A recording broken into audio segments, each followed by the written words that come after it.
biasanya selalu identik dengan apa yang dilakukan oleh pengusaha ataupun pelaku bisnis. Namun sebenarnya, kewirausahaan adalah sifat yang tidak hanya dimiliki oleh para pengusaha saja. Kewirausahaan juga dimiliki oleh para petani, karyawan, pegawai pemerintah, peneliti, mahasiswa, arsitektur, dan pekerjaan lainnya yang membutuhkan perilaku yang secara kreatif dan inovatif.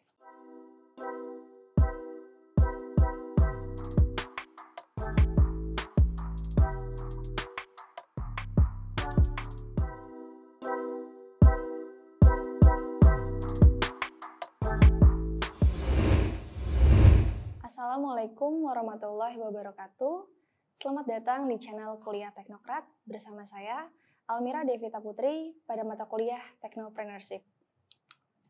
Pada kesempatan kali ini, kita akan membahas mengenai konsep Technopreneurship.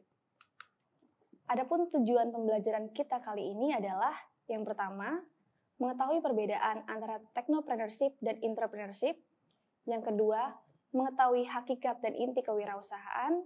Yang ketiga, mengetahui karakteristik dan nilai-nilai kewirausahaan. Yang keempat, fungsi wirausahawan secara makro dan mikro. Pada umumnya, istilah technopreneurship sudah dikenal oleh kalangan masyarakat Indonesia. Entrepreneurship diartikan sebagai kewirausahaan, di mana kewirausahaan adalah hasil dari suatu disiplin, proses sistematis dari penerapan kreativitas, dan inovasi dalam memenuhi kebutuhan dan peluang di pasar. Sedangkan, technopreneurship yang didefinisikan oleh Profesor Balachandran dari Northwestern University pada tahun 2018 menyatakan bahwa technopreneurship adalah seseorang yang memulai sesuatu dengan sekedar mengandalkan sebuah ide. Dia menciptakan produk atau solusi yang menggunakan kemampuan teknologi untuk mengubah cara melakukan sesuatu yang sebelumnya dilakukan secara tradisional. Sehingga, technopreneurship adalah proses menggabungkan antara kemampuan teknologi serta keterampilan kewirausahaan. Secara tidak langsung, untuk memiliki kemampuan technopreneurship, kita harus terlebih dahulu memahami kemampuan di dalam bidang kewirausahaan.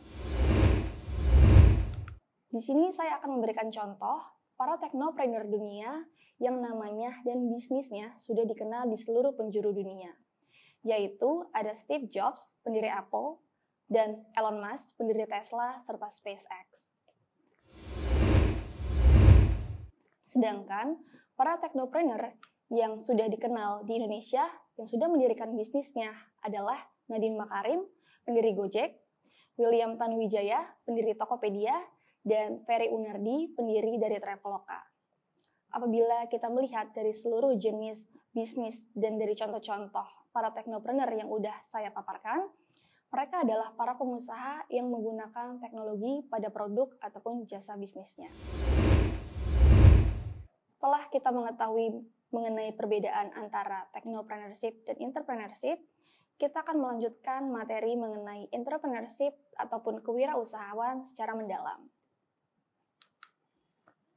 Kewirausahaan biasanya selalu identik dengan apa yang dilakukan oleh pengusaha ataupun pelaku bisnis.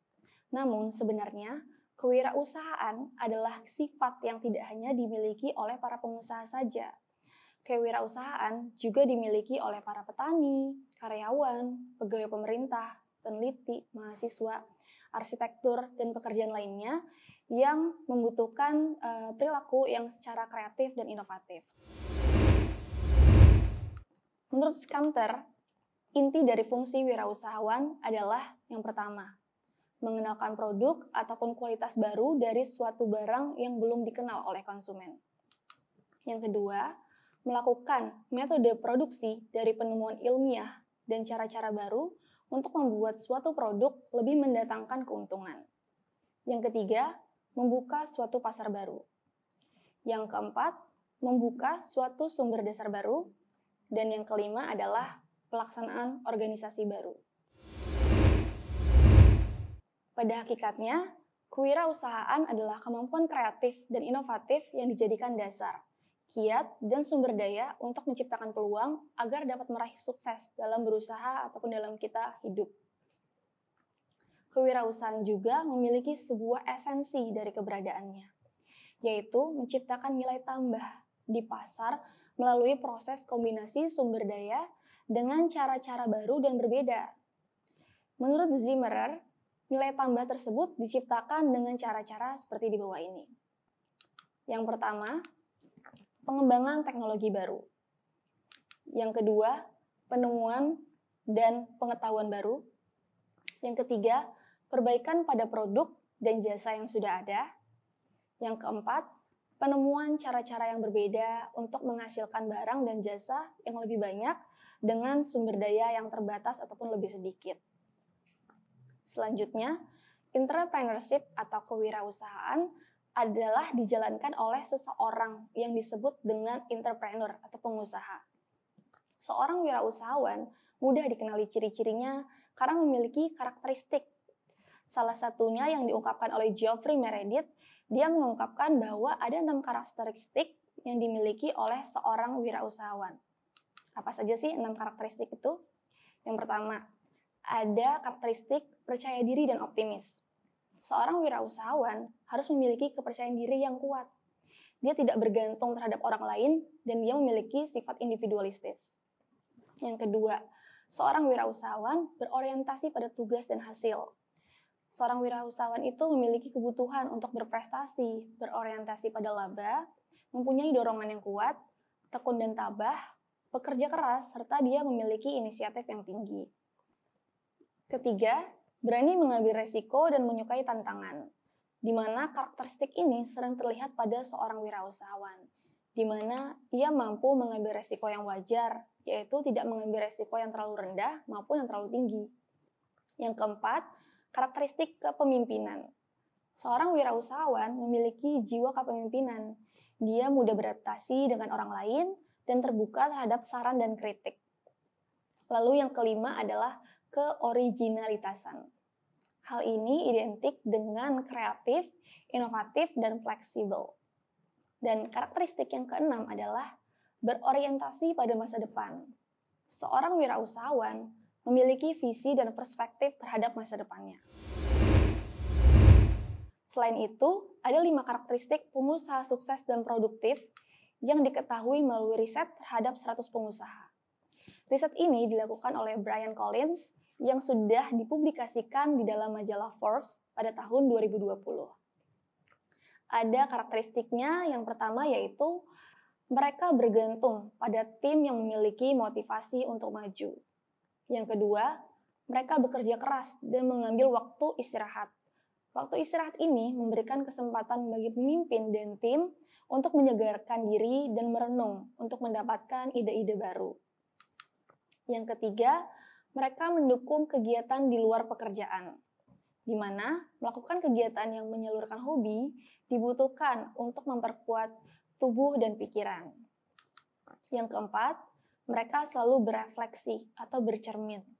Hal ini akan berpengaruh pada peningkatan kinerja dan peningkatan kesejahteraan. Yang kelima, mereka fokus pada apa yang menjadi kehandalannya. Mereka mengetahui kehandalannya dan membuat kualitas terbaik dari hal tersebut. Peran wirausahawan di seluruh penjuru dunia ini tentunya memiliki dampak terhadap banyak hal. Wirausahawan memiliki 2 fungsi, yaitu berfungsi secara makro dan mikro. Apa aja sih fungsinya secara makro dan mikro? Yang pertama secara makro. Wirausahawan berperan dalam ekonomi nasional sebagai penggerak, pengendali, dan pemacu perekonomian suatu bangsa. Para wirausahawan berfungsi untuk menciptakan investasi baru, pembentuk modal baru, menghasilkan lapangan pekerjaan baru, dan menciptakan produktivitas, menciptakan ekspor, lalu mendorong pertumbuhan ekonomi, mengurangi kesenjangan sosial, dan yang terakhir adalah meningkatkan kesejahteraan. Tentunya masih ada manfaat-manfaat lain yang diberikan oleh wirausahawan.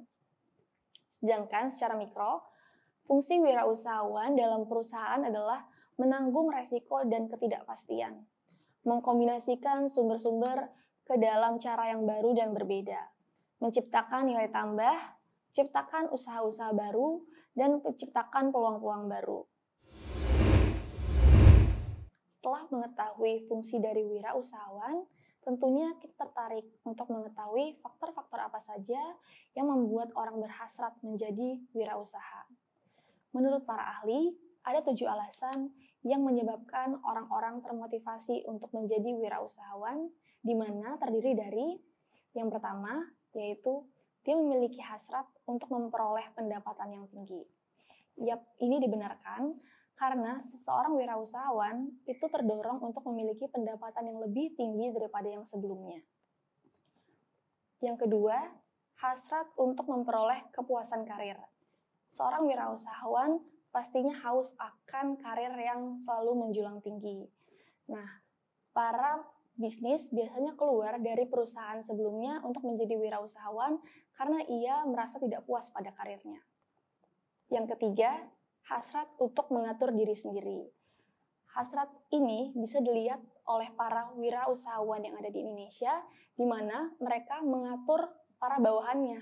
Mereka mengatur dirinya sendiri dan mereka tidak diatur oleh atasannya.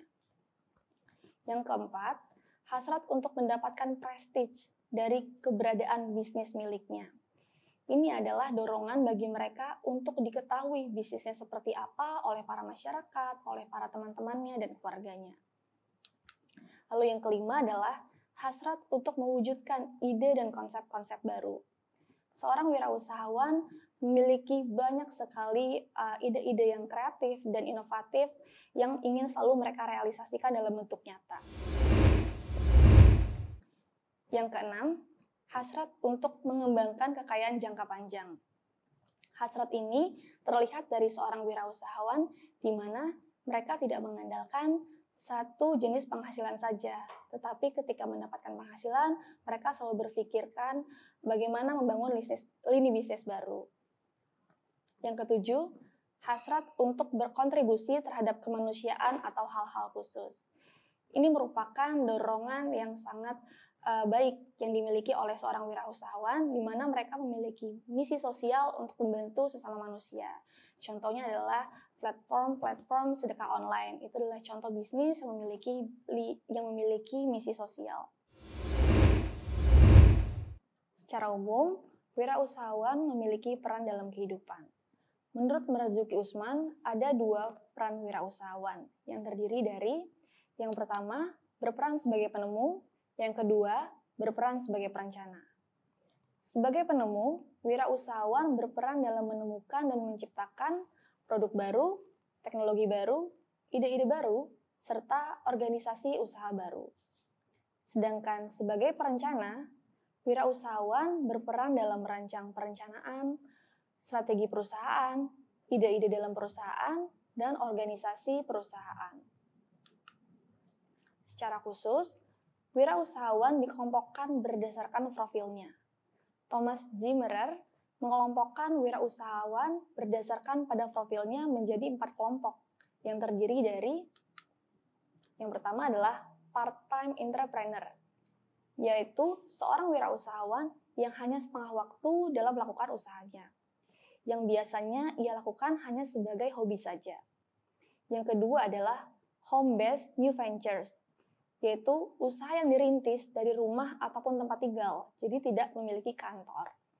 Yang ketiga adalah family-owned business, yaitu usaha yang dilakukan atau dimiliki oleh beberapa anggota keluarga secara turun-temurun. Yang keempat adalah corepreneurs, yaitu usaha yang dilakukan oleh 2 orang wirausahawan yang bekerja sama sebagai pemilik dan menjalankan usahanya secara bersama-sama. Baiklah, itu tadi beberapa materi kita pada hari ini. Tadi kita sudah membahas tentang entrepreneurship versus technopreneurship, hakikat dan inti dari kewirausahaan, karakteristik dan nilai-nilai kewirausahaan, serta fungsi wirausahawan secara makro ataupun mikro. Demikianlah materi yang bisa saya sampaikan. Semoga dapat bermanfaat bagi kalian semua. Jangan lupa klik, like, dan subscribe. Wassalamualaikum warahmatullahi wabarakatuh.